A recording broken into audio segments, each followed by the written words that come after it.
Yo, what is up, squad? Happy Friday. It's your boy PinoE here. Let's get this video started, but be warned, there's a few pairs we're gonna look at that will make you think, what the fuck? So hit that like button. Don't forget to subscribe if you're new. Let's go. Let's kick this video off with Adidas and a first look at the brand's next collaboration with BAPE. For this go around, the two are getting together to put out a snowboarding collection, which will include a snow jacket, a slope trotter pant, a tech hoodie, and this model up on screen, the Adidas 3ST.002. For now, we only have this top-down look at the model, which comes in a black upper with BAPE's signature camo motif and what appears to be Xeno branding. The pair is expected sometime this coming October for $150 retail and something like $10 million resale. Good luck. And next up, let's talk about our boy Kanye, who, if you've been following him on Twitter, you know that he's been talking some real bullshit, like this tweet right here: strive for universal consciousness, not segregated consciousness. Yay, what the fuck are you talking about? But he has given us some gems and some looks at upcoming releases, samples, and some pairs that never made it to retail, thankfully. So let's take a look at some of the images he's shared with us, shall we? So really, to no surprise, he's got a showroom with all kinds of shoes, colorways, and clothing. But first, we have this sample 350 version 2, and this pair is dope, and I'm hoping Adidas drops something similar in the future. As far as the construction of the shoe goes, there's not a whole lot different, as it does feature a prime knit upper, but the translucent stripe is what really sets this pair apart, and exactly what I think is needed to keep the shoe looking fresh, rather than getting the same old shoe released. But this pair I like. Let's see what else we got. At the far end of this image, there's also a few Yeezy 500s, and the colorways on these pairs look kinda nice to me. No idea if these are gonna actually release or not, but the tweet that happened was funny. Here's what Kanye tweeted: monkey covering eyes, monkey covering eyes, monkey covering eyes, fire, fire, fire, fire, fire, fire, fire, fire, fire, fire, fire, fire, fire. Okay, they're dope. They do look good. I'm not gonna hate, but the Pete Carroll clapback was for real, saying that he's got monarchs that put the 500 to shame, and he even went on to say that he's shipping a pair out to Kanye. Okay, this was fun, but this is where things start to turn kind of ugly. Yuck! This shit is gross. What we have here is a look at the Yeezy 451 prototype. It's a model that's actually expected to eventually join the Yeezy lineup, and a model that is garbage. It should be destroyed and then burnt, or hell, maybe sell the design to Skechers and forget all about it. I hate it. I have nothing good to say about this shoe. It's pure ass. I don't want to look at it anymore. Let's move on. Oof, it's not getting any better, is it? What in the fucking world of all that is holy and great are we looking at? It's the devil's preferred basketball silhouette.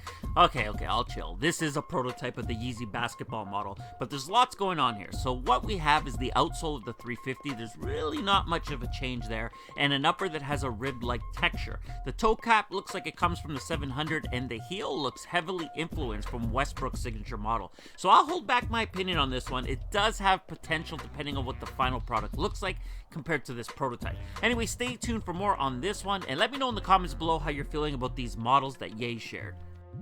Not everything that we're going to talk about with Adidas is horrible, because this next pair is dope.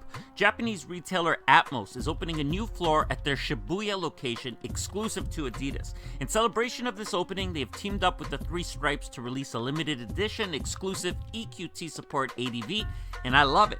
The pair features a black upper highlighted by reflective EQT branding running down the upper, with the Three Stripes branding coming in a red, white, and blue. That 3M sets this pair off nicely, but with Adidas, there's always some fuckery. It is limited to the Shibuya location in Japan and releases tomorrow at 11 a.m. their local time. Let's head on over to Nike, and first up we got the official product shots of the Nike Air Foam Posit 1 Particle Beige. First off, this pair is a women's exclusive colorway, and it comes dressed in a particle beige and aloe verde color scheme, featuring a full beige foam shell with detailing on the heels and tongues, rose gold lace tips, and it all sits on an icy translucent outsole. The pair drops April 27th, exclusive in women's sizing for $230. Just yesterday, we spoke a little bit about the Atmos Air Max 95 We Love Nike pack, but today we're back with a look at the full collection. The pack includes 3 of Nike's most iconic models, the Air Max 1, the Air Max 90, and the Air Max 95, with each coming in classic colorways with graphic print throughout.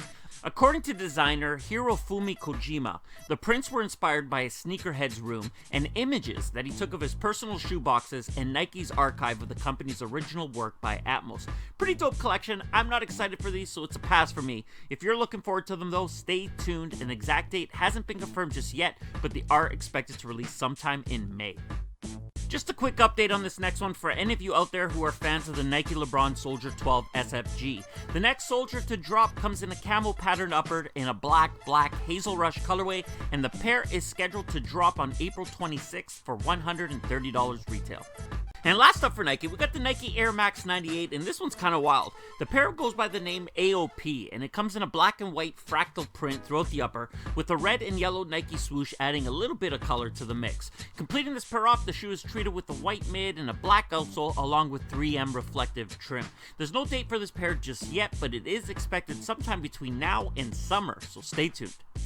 Let's move on over to Jordan Brand, and first up we gotta look at the Jordan Why Not 0.1 PhD. And maybe I'm just unnecessarily hating, but inspirations for colorways have gotten out of control. I can understand some of them. We've seen shoes inspired by MJ's appearance on Saturday Night Live. That was a little bit of a stretch. Shoes inspired by a backboard break-in, which was cool. Shoes inspired by cars, also cool. But now the inspiration is starting to leak into family. This shoe isn't inspired by any achievement that Russ Westbrook made. It's not inspired by his favorite food, but rather his brother. Now, no disrespect here, and congratulations to his brother who graduated from the University of Central Oklahoma with a PhD, but why the fuck do I care about that, and why do we need a shoe to celebrate it? I tell ya, once shoes start getting inspired by their fifth cousin's baptism, I'm quitting the shoe game. This pair drops sometime soon for $125. If I ran Nike, which I don't, but let's pretend I did, I would ask the person who designed this shoe, I would ask the product manager who approved it, I would then ask their manager, and I would ask everyone in the factory who had a hand in creating this to join me in a meeting in the vault in Beaverton. I would close the door. I would then proceed to slap the fuck out of everyone in that room and fire them. Thankfully, it's not the Air Jordan 6 Flyknit like we first thought when we saw the silhouette a few months ago, but it is still a piece of shit. If you hate yourself, then buy these. They drop soon for $170. And last up for today, we got the Air Jordan Retro 4 NRG Raptor. I think we've all already seen a first look at this shoe, and it's dope. That suede is incredible on the pair, and since it's an energy pair, that means it's limited and there will be L's handed out. Lots of them. Lots of them. That's how lots sounds when you add L's. Anyway, back to the shoe. I'm here to talk release date. It's looking like Jordan Brand has these scheduled for May 12th. Thanks to my dude DJ Folk for that. But this date is a placeholder, so it's not finalized, but that's the date currently scheduled. Anyway, retail price for this pair is confirmed at $190. And that does it for today's video, everyone. If you enjoyed it, and I hope you did, hit that like button. If you're new around here, subscribe, join the squad. If you've got something to say, leave it in the comments below. And I'm out.